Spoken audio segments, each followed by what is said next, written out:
Gawa ko ng kinilaw na mangga. Ito na mangga ko.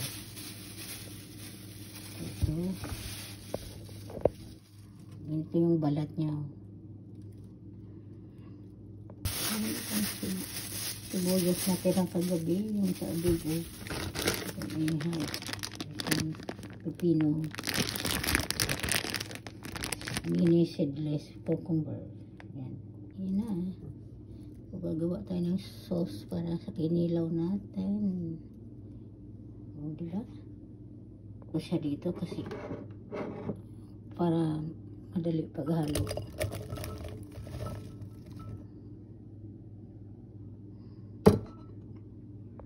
So, may sili tayo kaso hindi hinog.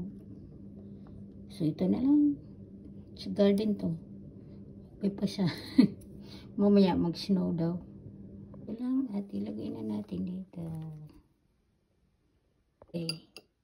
Salt yan. Kosher salt. Okay. 2 teaspoon na vinegar. Vinegar to. Okay. Nilagay ko na ang sauce. So, haluin na natin ng mabuti. It's really good. Oh my God.